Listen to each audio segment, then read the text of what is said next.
ជំរាបសួរពុកម៉ែបងប្អូនថ្ងៃនេះដែរនាងខ្ញុំសូមបង្ហាញដំណើរកំសាន្តមួយនៅក្នុងខេត្តសៀមរាបហើយតាក់ទងជាមួយនឹងដំណើរកំសាន្តនេះគឺលក្ខណៈថា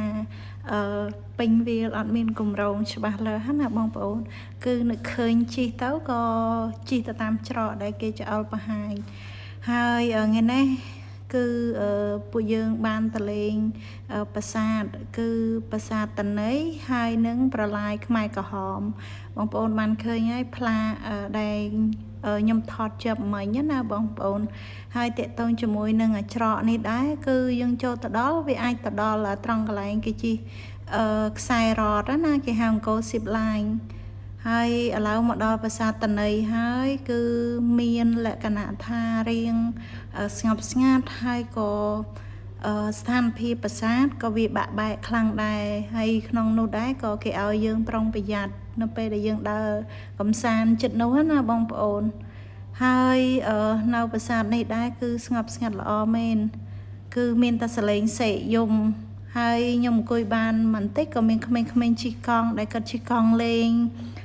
ទៅកាន់ច្រកបលាយខ្មែរក្រហមហើយក៏ទៅកន្លែងខាងប៉ែកតំណប្រាំងណាបងប្អូនហើយខ្ញុំអង្គុយមើលប្រាសាទហើយតន័យប្រហែលជា4-20នាទីក៏បន្តជិះទៅច្រកគេហៅថាបលាយខ្មែរក្រហមសម័យពោតណាបងប្អូនជិះគឺផ្លូវវាមិនជាពិបាកណាស់ដែរជិះកង់ក៏ដល់ជិះម៉ូតូក៏ដល់ហើយតាក់ទងជាមួយនឹងផ្លូវគឺយើងអត់ភ័យខ្លាញ់វែងទេដោយសារតែគេមានគេហៅថាគេធ្វើផ្លាកបង្ហាញទៅតាមផ្លូវដែលយើងជិះទៅណាហើយមួយទៀតដែរគេបាញ់អាថ្នាំនៅលើដើមឈើដើម្បីបង្ហាញគោលដៅដើម្បីឲ្យទៅដល់បលាយសម័យខ្មែរក្រហមណាបងប្អូនហើយនេះគឺខ្ញុំជិះទៅហើយបងប្អូនហើយផ្លូវក៏មិនជាប៉ុណ្ណាដែរប៉ុន្តែគ្រាន់តែថាបើសិនជាបងប្អូនស្រីយើងដែលគាត់មានទីពោះអីគឺខ្ញុំមិនហ៊ានណែនាំឲ្យមកទេព្រោះពេលដែលយើងជិះម្ដងធ្លាក់កឡុកឬក៏ឡើងមែកឈើអីគឺ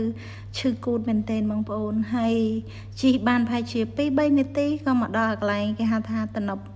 ឬក៏បលាយខ្មែរក្រហមហើយគេមានកាយពួកខាងអាជ្ញាធរអប្សរាគេកាយធ្វើតំណប់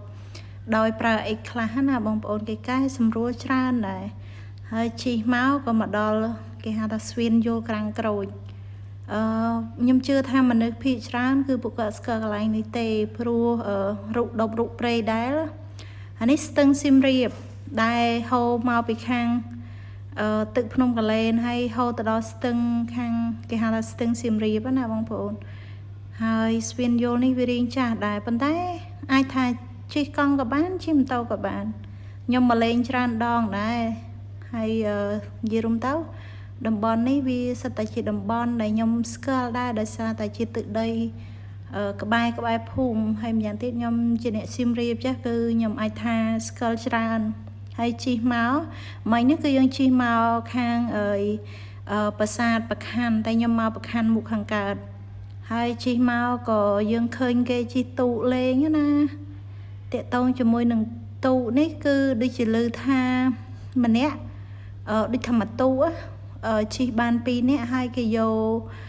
$10ជិះពីត្រង់កន្លែងប្រខ័ណ្ឌមុខខាងកើតទៅដល់ត្រង់កន្លែងនៀកពាន់ហើយខ្ញុំបានជិះទេព្រោះនិយាយរួមទៅគឺអត់សូវជាអារម្មណ៍ដែរដោយសារតែទី1វា